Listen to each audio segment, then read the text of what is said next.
What would make a military commander try to erase the name of the very man who kept his soldiers alive? And how far would someone go to hide the actions of a hero? During one of the most dangerous periods of the war, a black combat medic repeatedly ran directly into enemy fire. While other men searched for cover, he sprinted toward wounded soldiers. Again and again, he risked his own life to pull injured troops to safety. By the time the fighting ended, he had saved 17 lives. 17 men who should have died on that battlefield made it home because of him. But what happened after the battle shocked many of the soldiers who witnessed it, because when the time came to recognize bravery, someone with power made a decision that threatened to erase everything this medic had done. His name disappeared.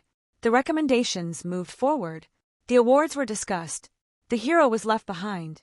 And according to the men who served beside him, this wasn't a mistake. It was intentional. That's what makes the story so disturbing. A black medic risked everything to save 17 lives.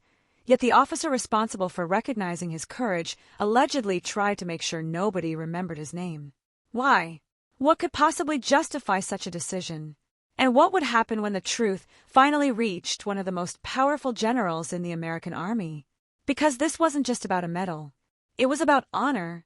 It was about leadership. And it was about whether a man's sacrifice could be erased simply because of the color of his skin. As rumors spread through the ranks, more soldiers began speaking about what they had witnessed. Their stories painted a picture that was becoming impossible to ignore. And before long, those reports would begin moving up the chain of command toward a commander known for demanding results, despising weakness, and refusing to tolerate anything that threatened the effectiveness of his army. His name was Patton. And once he learned what had happened to the medic who saved 17 lives, the entire situation would take a dramatic turn. Before the war turned him into a hero, he was simply a young man who wanted to serve his country. Like thousands of other Americans, he put on a uniform believing that courage, sacrifice, and hard work would matter more than anything else. But from the moment he entered the army, he quickly learned that reality was far more complicated. As a black soldier serving in a segregated military, he faced barriers that many of his fellow troops never had to think about. Opportunities were limited, respect was often withheld, and some officers had already decided what they thought of him before he ever proved himself. Yet those who served alongside him saw something different. They saw a medic who never hesitated, a medic who stayed calm when bullets started flying, a medic who treated every wounded soldier the same, regardless of rank, background, or race. That reputation would soon be tested in the most brutal way imaginable. During a fierce engagement, enemy fire tore through American positions. The battlefield became a nightmare of explosions, smoke, confusion, and wounded men calling for help. Many soldiers were pinned down, unable to move without risking death. Then, the medic did something that witnesses would never forget. Instead of staying protected, he ran into the gunfire. Once, then again, and again. Each trip meant another chance that he would never come back. Each trip meant another wounded soldier being pulled from danger. Some men had severe injuries. Others were bleeding heavily. Several were trapped in positions that seemed impossible to reach. Still, the medic kept going. Hours later, the count stunned everyone. 17 lives saved. 17 soldiers who had a chance to see their families again because one man refused to abandon them. Word of his actions spread quickly through the unit. Fellow soldiers praised him. Officers received reports describing extraordinary bravery. Before long, recommendations began circulating for official recognition. It seemed obvious what would happen next. The medic's courage would be honored. His name would be remembered. His sacrifice would be rewarded. But behind the scenes, something unexpected was already happening. As the paperwork moved through the chain of command, one powerful officer began taking a very different view of the medic's heroism. And when that officer finally made his decision, the medic's greatest battle would no longer be against enemy soldiers. It would be against someone wearing the same uniform. But why would a commander try to stand in the way of a hero everyone else was celebrating? At first, nobody noticed that anything was wrong. The paperwork continued moving through the military system. Reports from the battlefield described extraordinary courage. Witness statements supported the medic's actions. Soldiers who had been rescued personally spoke about what he had done for them. Everything appeared to be heading toward the recognition he had earned. Then strange questions began to emerge. Some soldiers heard that the recommendation had been delayed. Others were told additional reviews were needed. A few officers quietly mentioned that the medic's name was no longer appearing where it was supposed to. The explanations never seemed to match. The more people looked into the situation, the more confusing it became. Eventually, someone compared earlier documents with newer versions. What they discovered was shocking. The medic's recommendation had been altered. His name, once attached to reports praising his heroism, was no longer receiving the same support from the command level responsible for approving recognition. To many of the men who knew the medic, it felt impossible to explain. The battlefield facts had not changed. The witnesses had not changed. The 17 lives he saved had not changed. So why was the recognition suddenly disappearing?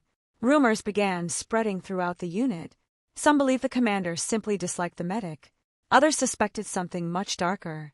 Many soldiers quietly wondered whether race had become the deciding factor. The situation created growing anger among the troops. Men who had survived because of the medic felt personally insulted. They knew they would likely be dead without him. Watching his actions be ignored felt like an attack on the truth itself. The problem was no longer just about one soldier. It was affecting morale across the unit. If a man could save 17 lives and still be denied recognition, what message did that send to everyone else? What incentive was there to risk everything if bravery could simply be erased by someone in authority? As frustration grew, more witnesses began speaking up. Statements started moving beyond the immediate chain of command. The story was no longer staying inside a single unit, and eventually, reports about the controversy reached higher headquarters. Among the officers receiving those reports were people connected to one of the most demanding leaders in the American Army, General Patton. At first, Patton knew only fragments of a story: a decorated medic, questions about missing recognition, growing complaints from soldiers, conflicting reports from officers. But one thing immediately caught attention. Too many people were telling the same story for it to be ignored, and once Patton's staff began looking closer, they uncovered details that suggested the situation might be far worse than anyone initially believed. When Patton finally decided to find out what was really happening, several powerful careers suddenly found themselves in danger. As questions continued moving through military channels, the commander at the center of the controversy appeared increasingly determined to defend his decision.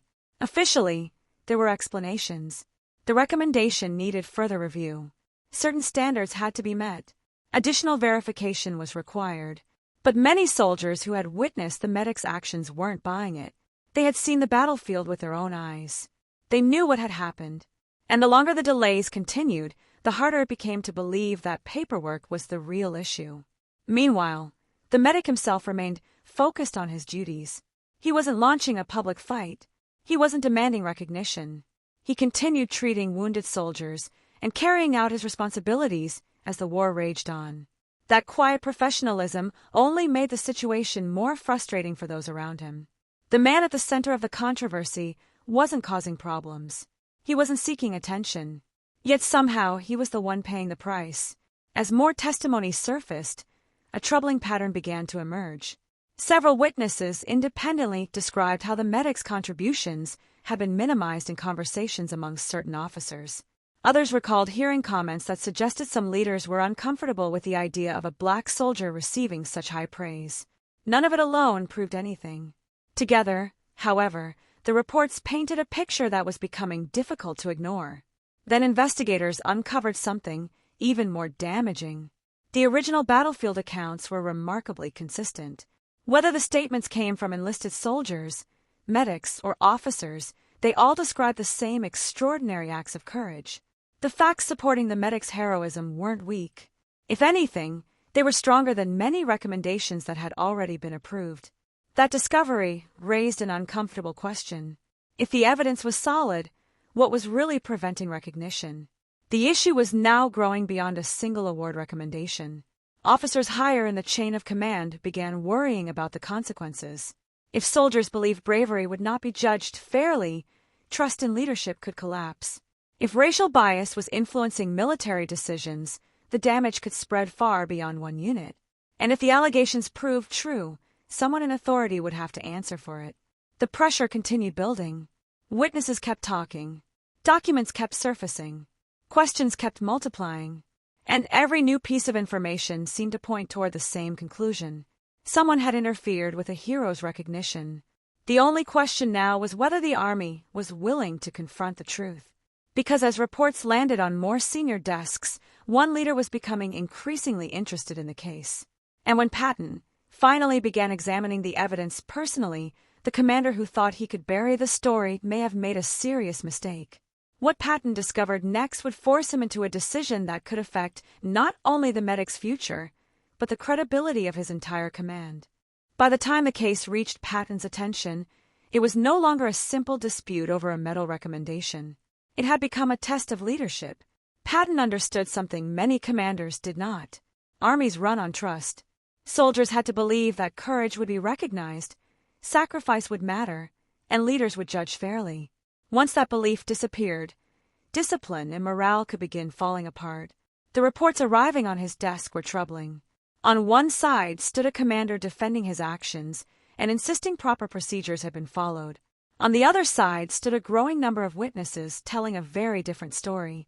Patton wanted facts, not rumors, not emotions, facts, so he ordered a closer review of the evidence. Witness statements were examined again. Battlefield reports were compared. Recommendations were traced through the chain of command. The more investigators looked, the harder it became to explain why the medic's recognition had stalled despite overwhelming support from those who had witnessed his actions. The findings created enormous pressure. If Patton ignored the situation and the allegations proved true, an American hero could be denied justice. If he acted too quickly without sufficient proof, he risked punishing officers unfairly and creating division within the ranks. Either way, the decision carried consequences. Meanwhile, word spread that higher headquarters was investigating. The commander accused of blocking the medic's recognition suddenly found himself under scrutiny. Officers who had remained silent became nervous. Witnesses who had previously stayed quiet began speaking more openly. The atmosphere changed. People sensed that the truth might finally come out. For the medic, however, nothing was guaranteed. Despite everything that had surfaced, the outcome remained uncertain. Powerful people still controlled careers, recommendations, and reputations. The system that had nearly erased his achievements was the same system now investigating them. The stakes had never been higher. If the investigation failed, the medic could lose the recognition he had earned forever. If leadership chose convenience over justice, future soldiers might conclude that bravery alone was not enough.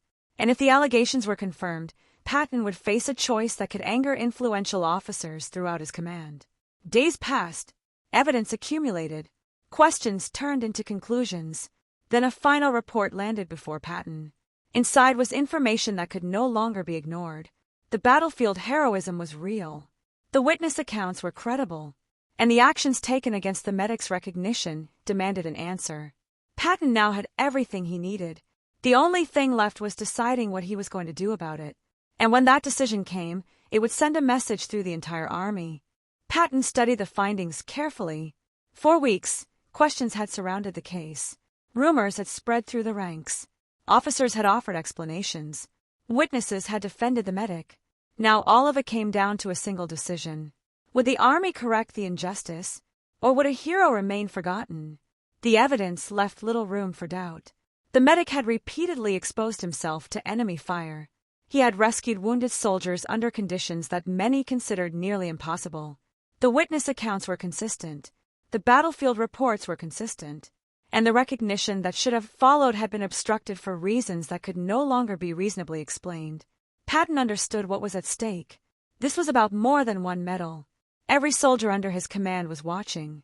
If extraordinary courage could be erased by personal bias, then faith in military leadership would suffer. Men risking their lives needed to know that their sacrifices mattered. So Patton acted. The recommendation was reopened. The evidence was restored to the record. The medic's actions were reviewed based on what he had actually done on the battlefield, not on the opinions of those who wanted his name forgotten. The decision sent shockwaves through the chain of command. Officers who believed the issue would quietly disappear suddenly found themselves facing difficult questions. How had this happened? Why had the recommendation been altered? who had tried to stand in the way of recognition. For the first time since the controversy began, the focus shifted away from protecting authority and toward examining the truth. The medic's supporters felt vindicated. The soldiers whose lives he had saved felt heard. And throughout the ranks, many saw Patton's intervention as a reminder that leadership carried responsibilities as well as power. But even then, the story was not entirely over. The recognition could honor the medic's bravery. It could correct the official record. Yet no award could fully erase what had happened. No medal could return the months spent wondering whether his sacrifice would ever be acknowledged. No decision could undo the damage caused when prejudice was allowed to influence justice. Still, one thing had become clear. The attempt to erase his name had failed. The truth had survived, and the hero who saved 17 lives would no longer remain in the shadows. But the larger question remained. What does a leader do when the greatest threat to justice comes not from the enemy, but from someone within their own ranks? In the end, the medic's courage could not be erased. The battlefield had already revealed the truth long before the paperwork ever did. He risked his life to save 17 fellow soldiers, and no act of discrimination could change that fact. Patton's decision carried both benefits and risks. By intervening, he reinforced the principle that achievement should be judged by actions, not prejudice. At the same time, challenging decisions made within the chain of command risked creating tension among senior officers. But leadership sometimes requires confronting uncomfortable truths. The lesson is simple: authority is powerful, but integrity is more powerful. A leader's duty is not to protect favoritism or bias, it is to protect fairness and truth. Because when courage is ignored, everyone loses. But when justice prevails, it sends a message that real character can never be permanently buried, no matter who tries to hide it.